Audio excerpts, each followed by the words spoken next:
Selamat datang di video pembelajaran jaringan komputer. Kali ini kita akan melanjutkan untuk proses instalasi LAN stack. Jadi kita akan menggunakan tutorial dari Digital Ocean. Nanti untuk URL artikel ini akan ada di deskripsi. Jadi teman-teman bisa mengikuti proses instalasinya. Oke. Langkah pertama kita akan melakukan update terlebih dahulu pada server. Pastikan teman-teman untuk servernya sudah terkoneksi ke internet. Kita di sini bisa gunakan perintah sudo apt update. Oke, kemudian untuk pertama kali biasakan ditanyakan password dari akun yang kita gunakan. Untuk proses update-nya biasanya tergantung dari internet yang kita gunakan, teman-teman.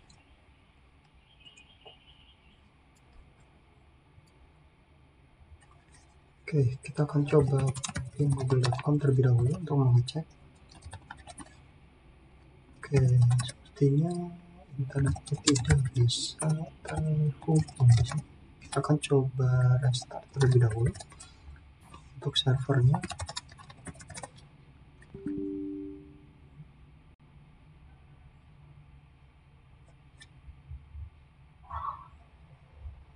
Kita bisa cek di VM. Nah, di VM nya dia masih restart. Kita akan tunggu terlebih dahulu.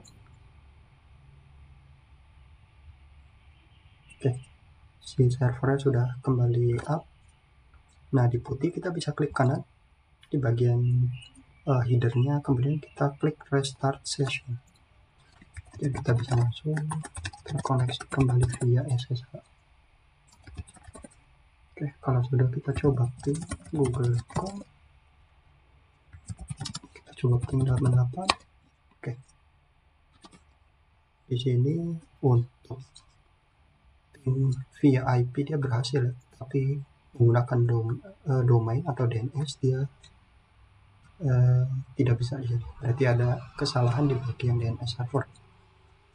Di sini kita bisa gunakan edit manual. Jadi di bagian resolve.com. Di sini kita sudo nano.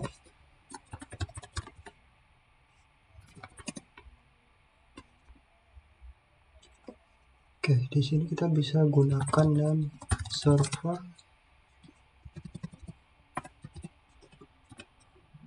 untuk mengarahkan DNS ke DNS Google. Kita akan coba kembali ke google.com. Nah, ya sudah bisa ya. Langkah tadi dilakukan ketika teman-teman ping google.com, kemudian jawabannya seperti ini: temporary failure name resolution. Kemudian ketika ping 88 atau misalnya menggunakan IP dia reply, berarti bisa lakukan langkah yang tadi. Jadi edit di bagian resolve.com, kemudian tambahkan name servernya seperti ini. Bisa 8888 atau misalnya 8844 atau pakai Cloudflare 1111. Setelah itu kita clear. Kemudian kita bisa coba lagi sudo apt update. Oke.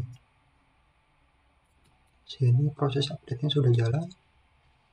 Nah, di sini kita akan tunggu. Biasanya semakin cepat internetnya, maka proses update-nya akan semakin cepat juga.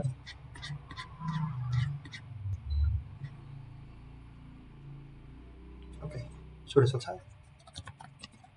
Maka pertama, setelah melakukan update, kita akan install Apache 2 sebagai web server. Nah, karena kita gunakan putih, kita bisa klik di sini. Ini ada tombol copy. Kemudian di putihnya tinggal klik kanan. Nah, jadi proses pengetikan skripnya akan lebih cepat. Tinggal enter. Kemudian tekan Y.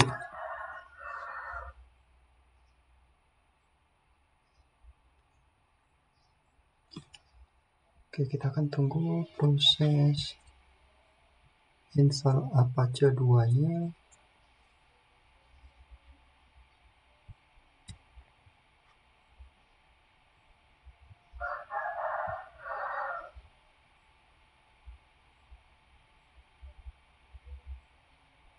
Oke, kalau sudah sampai sini berarti proses instalasi Apache ini sudah selesai.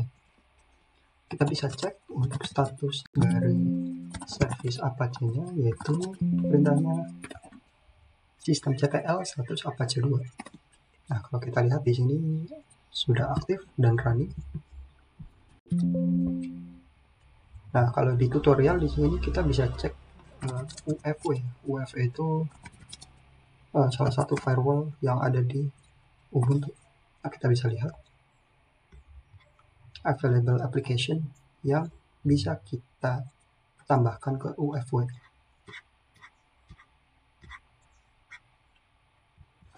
Jadi kalau misalnya kita lihat status, UFW statusnya saat ini inaktif. Jadi kalau misalnya kita allow bagian ini, berarti dia akan mengizinkan untuk layanan Apache. Seperti ini. Tapi ini kita bisa skip terlebih dahulu. Kita tidak perlu melakukan konfigurasi firewall. Nah, sebenarnya untuk web server sudah bisa kita akses. Namun sayang karena si VM-nya ini terhubung via NAT, berarti kita akan menggunakan port forwarding yang sama seperti dengan SSH di video sebelumnya. Jadi kita bisa ke bagian network, kemudian ke tab adapter 1, kemudian kita klik advance, kemudian port forwarding. Jadi kita akan tambahkan rules baru, yaitu HTTP misalnya. Host portnya misalnya kita mau jadikan dia 88888, kemudian untuk guest portnya kita bisa arahkan ke 80. Setelah itu kita klik OK, kemudian klik OK kembali. Kalau sudah, kita coba akses dia via browser. Jadi teman-teman bisa gunakan port yang tadi kita sudah assign. Kita set dia di 8888. Ketika kita enter, seharusnya dia akan mengarahkan ke tampilan Ubuntu Apache 2. Kalau teman-teman sudah bisa mengakses dan muncul halaman seperti ini, berarti Apache 2-nya sudah berhasil terinstall. Nah, di sini ada satu perintah yang perlu kita tambahkan, yaitu sudo systemctl enable Apache 2. Perintah ini akan mengaktifkan si Apache 2-nya ketika si servernya restart misalnya. Maka service Apache 2-nya akan auto start. Jadi kita tekan enter. Oke. Berarti nanti akan ada satu perintah script yang akan ditambahkan ke server. Jadi pada saat servernya misalnya restart atau kita shutdown, kemudian kita akan hidupkan kembali, si Apache 2-nya sudah auto start tanpa kita harus lakukan running secara manual. Oke, untuk Apache 2-nya sudah selesai, kita akan lanjut untuk instalasi database. Di sini kita akan gunakan MySQL Server. Tinggal kita copy, klik kanan, kemudian enter. Kita pilih yes. Kita akan tunggu proses instalasinya selesai.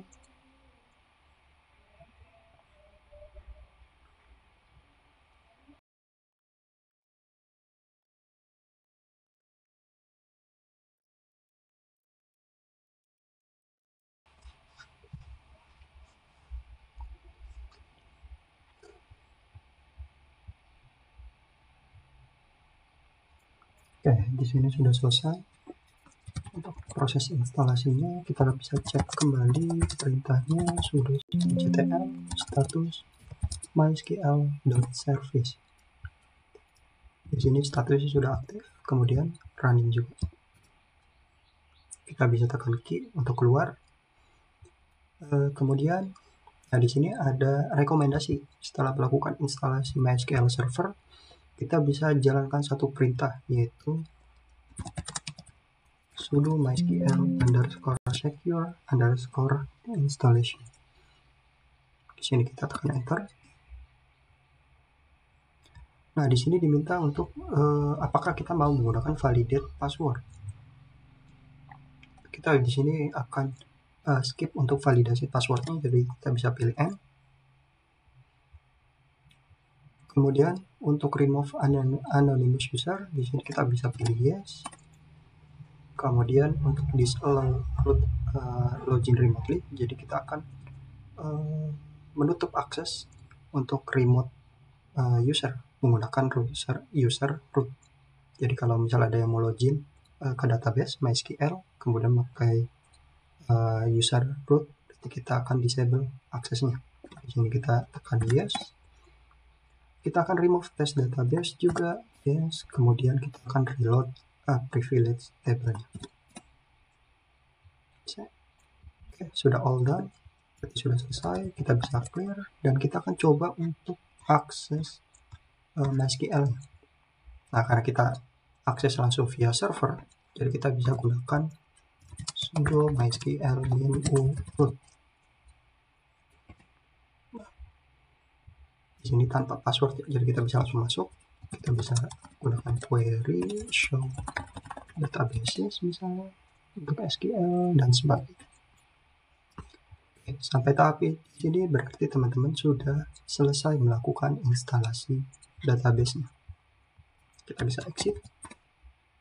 Dan sama seperti di Apache 2, kita juga bisa melakukan auto start terhadap si service MySQL.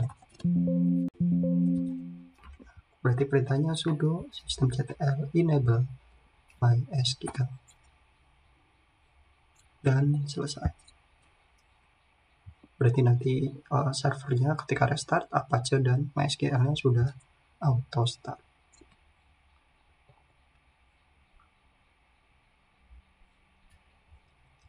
Oke, selanjutnya kita akan install PHP. Nah, di sini kita bisa langsung copy, kemudian kita bisa klik kanan, kemudian tekan enter. Kita pilih yes. Kita akan tunggu proses instalasinya selesai. Jadi untuk perintahnya di sini kita akan menginstal PHP, kemudian ada library untuk Apache-nya biar bisa terhubung ke modul PHP, kemudian juga kita butuh modul PHP MySQL. Karena kita akan setelah ini melakukan instalasi PHP MyAdmin. Oke, kita akan tunggu prosesnya. Di sini kita akan menggunakan versi PHP 8.1.2.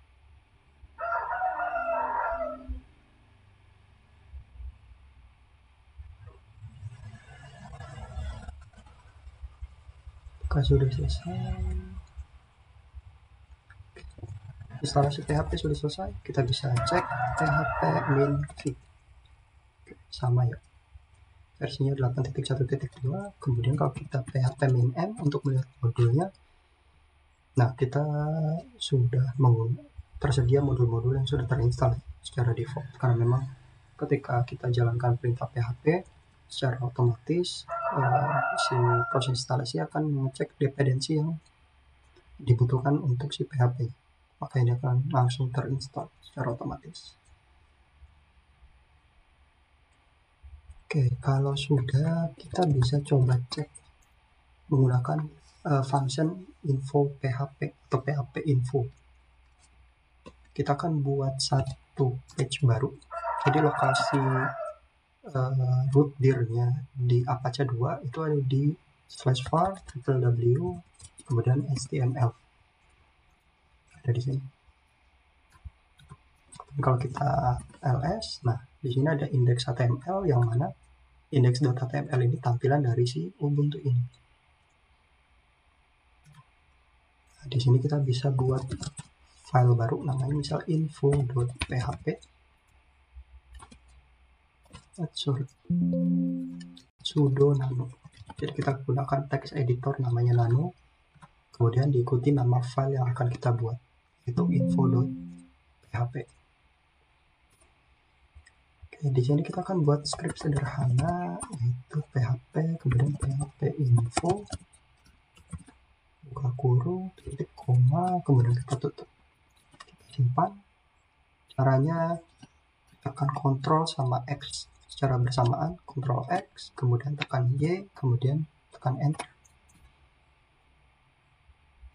Kalau kita lihat kembali ls, nah di sini sudah ada info.php. Oke, sebelum kita akses, kita bisa restart terlebih dahulu untuk service Apache-nya. Jadi sudo systemctl restart Apache.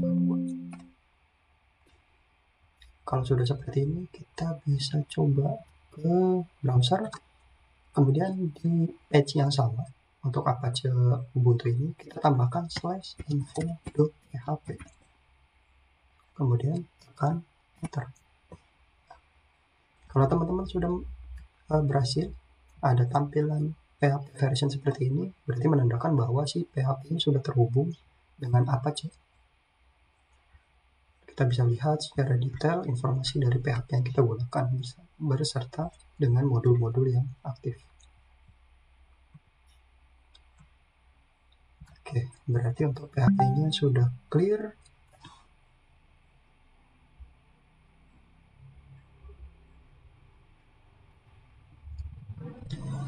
Untuk selanjutnya, nah di sini ada